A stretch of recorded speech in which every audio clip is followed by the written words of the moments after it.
Good morning, everyone. Got your coffee? I've got mine. So listen, there are people that I need to say thank you to before I start talking about what I want to talk about this morning. I need to say thank you so much to Marianne. Marianne, thank you for buying me a cup of coffee, sweetheart. I appreciate it. And I need to say thank you so much to Edward. Edward, thank you so much. I'm going to put that on the pantry. You know, my high schooler kids, they're looking for the after school snacks, and weather is still not permitting yet. And they're looking at me all crazy like, our lady, you know, and it's still hot outside and the bugs are still out here in South Carolina. You know, we're getting some fallish days, but it's still feeling quite summerish here in South Carolina. But we'll get to it. We will. Exanthia, thank you so much, my dear. Thank you. Thank you for buying a cup too. And to Eric, I went to my P.O. box yesterday, and thank you so much. I appreciate you, brother. I told you your last name is the same as a girl that I went to school with, and I was wondering if the two of you all are related because it's such an odd last name, but I don't want to say both her first and last name on the screen, but you're in two different states though. But if you got any relatives in Detroit, Michigan, let me know. Write down a note or something for me in the next correspondence and let me know. Her first name starts with the letter D. I can tell you that. And ends with an A. Just curious, because it's such an uncommon last name. And then I need to say thank you to Annette. Annette, thank you so much. I appreciate you, love. The links to these cups, if you would like to buy a cup, got your coffee, I've got mine. I put the links in the comments, and I can't believe how many people are saying that they can't find the link. The link is right there if you just would look for it. It's there. I promise you, and I'm going to put it in today's comments as well. So if you can't find it, are you really looking for it? Just some food for thought. But I want to say thank you also to every single person who did buy a cup yesterday. I appreciate you. You know, I found out Etsy sent me a note, and I found out that they're going to hold the proceeds of my sales for, I believe, 90 days, if I'm understanding that correctly. So all the costs for printing and all of that is coming out in my end for like the next 3 months. And I'm like, shit, I hope I don't fuck around and overdraft. But anyway, we'll see. I don't know what, maybe I read it wrong, but I don't know. That's weird. Maybe somebody who has dealt with Etsy before can tell me what the fuck is going on there, but that seems odd to me. We'll see. I'll keep you updated on that. Speaking of the Etsy shop, this is kind of what I want to talk about. How, once again, more proof that white people just refuse to leave black people alone. There are white people who watch my content every single day over here on YouTube are following my platform, my shop over on Etsy. Not buying anything, not favoriting the shop or anything like that. Just sitting over there, just watching, just following and watching. You know, which is really odd to me. It's really odd to me. You got to be careful of these white liberals. You do. Now, the white racists, that goes without saying. But you got to be careful, y'all. Got to be careful. I have told y'all more than once. You got to be careful about these white liberals, because these are white people that truly, down in their heart of hearts, believe that they are not racist people and that their actions are not racist. I don't want to keep talking about Charlie Kirk, but there's just so much fallout from this that you have to hit on it. Because I'm just so over this. But the way white liberals came after black people when we expressed how we do not have empathy or compassion for this man. Black people not expressing empathy for a man who literally wanted to see us all die is somehow a problem for them.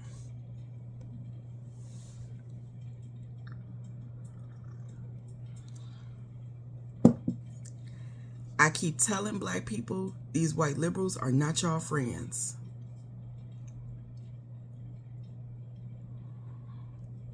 They're not our friends. They're not. These are people that think that maybe because they don't use the N-word out loud, that they're not racist. Maybe because they want to see black people with some rights, not as many rights as they have, though, that they're not racist. You know, white liberals remind me of the Quakers during transatlantic slavery. You know how they didn't believe that black people should be enslaved and in bondage and treated the way we were being treated. But mind you, they still didn't think that we were as human as they were, or as deserving as they were as entitled to life, liberty, and happiness the same as they were. That's who white liberals remind me of. And if you are quiet around them long enough, they will give themselves away.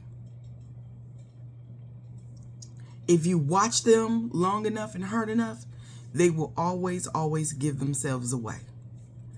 And this whole mess with this man, they gave themselves away yet again.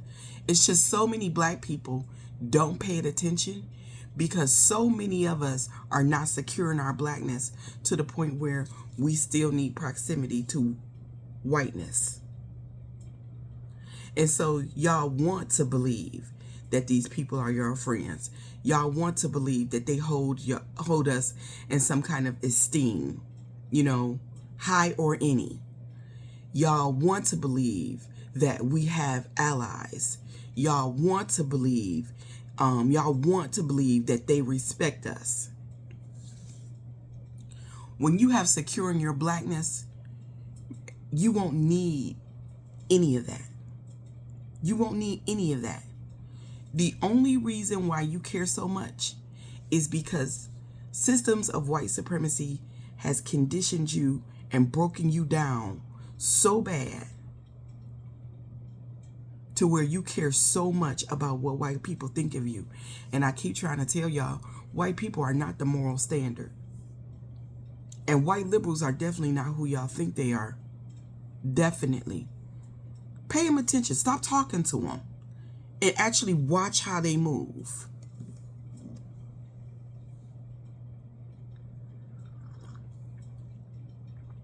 They stalk you just as much as these overt racists do. They're just covert racists. That's who they are.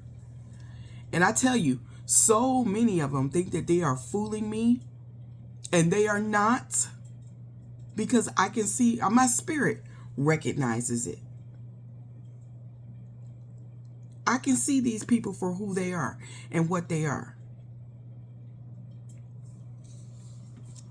Black people have gone through some of the worst shit in America, the most unimaginable shit in America, all at the hands of white people. And for a white liberal to tell us that we don't have the right to react to our reactions and our feelings, and to try to control us for the benefit of the patriarchy, because white liberals still also believe in white patriarchy. They still believe in white first.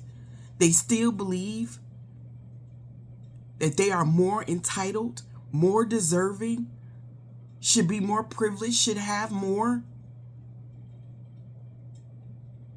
If white liberals really wanted black people in this nation to have equity, civil rights, equal rights, we'd have it by now.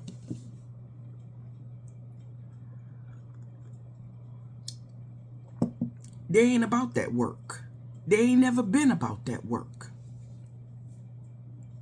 While they may not be as atrocious as their over counterparts, they're racist too. They're racist too. Imagine telling a group of marginalized people who have been brutalized as much as we have by people who look like them that we should have empathy and compassion for someone like Charlie Kirk, someone who wanted us all dead.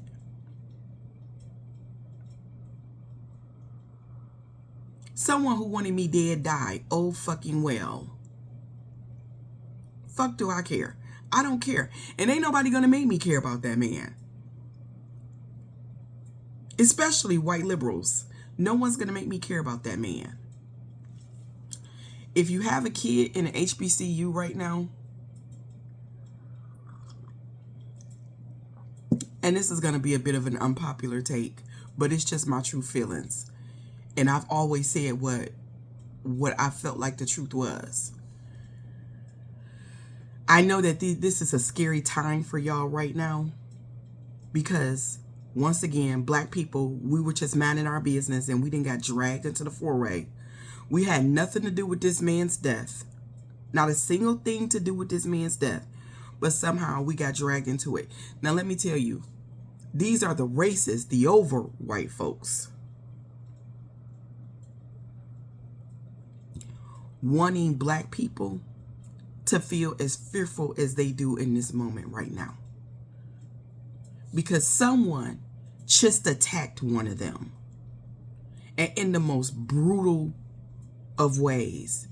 Old boy was a sniper. He took him out from a roof. And he didn't just hit him anywhere. He got that motherfucker right in his jugular and opened up his whole neck. With an audience, in front of a live audience. That was some diabolical shit. That's what that man's racism got him. That's what his hate got him. And all those people who are just as racist and just as hateful are thinking right now that somebody else can come along and open up their neck too. They have been struck with fear. And so right now, and on that very, very white campus, that very, very safe campus, and mind you, it was one of them that made it unsafe and made them fearful. Because black people are not experiencing that same fearfulness and are lacking in empathy over this man. They want us to feel what it is they are feeling. They are projecting. This whole thing is a big projection onto us. And I'm not saying, mind you, that we shouldn't be wary. We've always been wary, have we not? We've always been attacked. Have we not? When in U.S. history have we not had to keep our heads on a swivel? When? I'd like to know. Because of their hate. We've always had to be hyper vigilant because of racism. But what I'm saying here is that I really think that if these threats were credible, I don't think we'd know about them.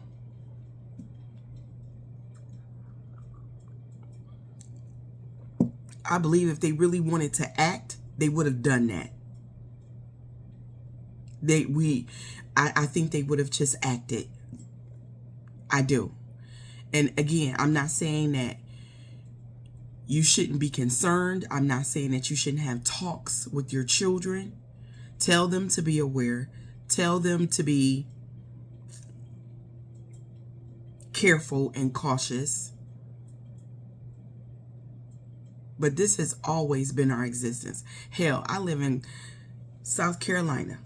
I can't go to the grocery store hardly without racism. It's every time we walk into anywhere, we are under the threat of violence because they are white and who they are.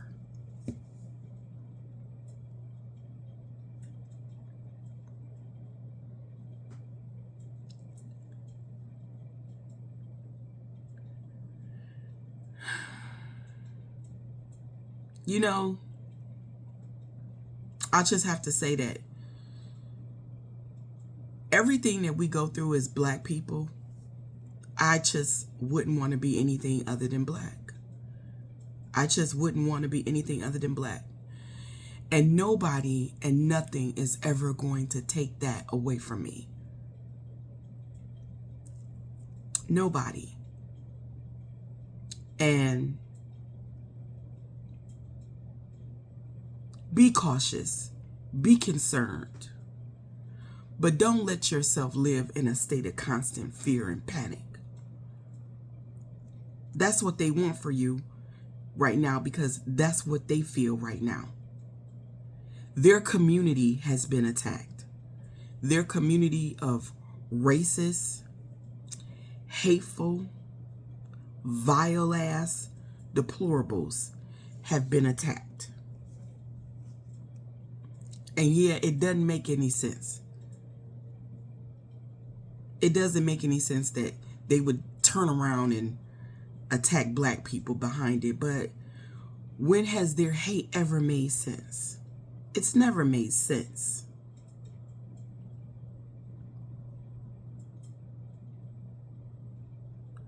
But that's what I think it is more so than anything. I think they just are projecting the fear that they're feeling right now in their hearts and ugly souls onto the black community right now. So yeah, be cautious. Yeah, be concerned. Yeah, proceed with caution. But don't live your life in a state of fear and panic.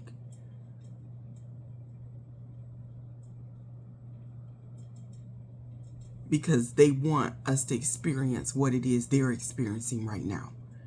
And right now, what they are experiencing is a state of fear and panic. Because right now in America, as it stands, if you have an ugly, hateful soul and it comes out of your mouth, someone may just come along and drop a house on you too and open your whole neck up too if you keep talking out the side of that bitch. That is all that I have for today. If you would like to get a cup, I will leave the link down in the comments. If you would like to support our Library Pantry, I will leave the link to my Cash App and Venmo down in the comments too. If you would like to just support the platform or buy me a cup of coffee, I will leave my Cash App and Venmo down in the comments as well. Y'all have a good day. Have a righteous day. Remember, proceed with caution, but don't let them take your joy away.